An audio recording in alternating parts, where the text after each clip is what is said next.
If you have heard of Yardley or Revlon, then you must be a fan of lipstick. Do you remember the glossy look of lipstick in the late 1960s to the late 1980s?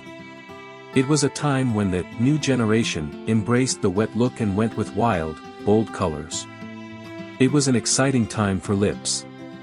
Let me break down the history of lipstick fashion for you in a quick timeline. It's this last phase that we're looking at today, when the new generation embraced the wet look and went with wild, bold colors. It was an exciting time for lips. Let's have a look. It's 1968, you can wear it sheer or frosted. Any way you play it, have a wild pink pinkapade. Yes, in just a few short years, lipstick had gone from conservative to, they're almost incandescent.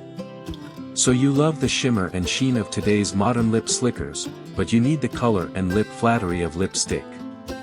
Yardley has the answer. It's 1970 and the glossy look is in effect. Among the first lipsticks to put forth the gloss were Revlon's Moon Drops and Max Factor's Ultralucent Cream, both introduced in the late 1960s. This advertisement from 1971 kicks things up a notch with "Give him a lick. A sip of your lips." The sexual revolution had finally hit cosmetic advertising. Check out all these amazing colors. By the end of the 1980s, these bold colors and ultra-wet looks went out in favor of the matte again.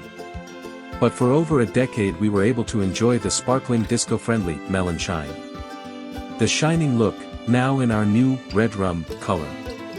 1978, perhaps the pinnacle year for the wet look, the high water mark for glossy lipstick. Here we have Moisture Whip lipstick for the fall. Also from 1978. I don't think I need to underline the fact that the wet look was big. Lipstick advertising during this period was indeed a wet world. It's the mid-80s, and girls are still down with the gloss. But I'm a bit wary about that kissing potion. Sounds like it may have something beyond just strawberry flavor in its ingredients. Wicked Watermelon, Peppermint Pleasure were nice flavors, but my personal favorite was Promiscuous Plum.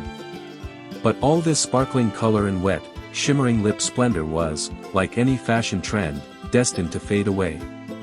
The late 80s brought back the matte look and the zany colors were soon suppressed in favor of more conservative tones. Will the glossy look return? Well, currently the muted gloss is making a comeback, but whether we'll ever see the deliciously wet ultra-high gloss again remains to be seen. The most exciting part is still ahead, so let's immerse ourselves in the images and reminisce about that era.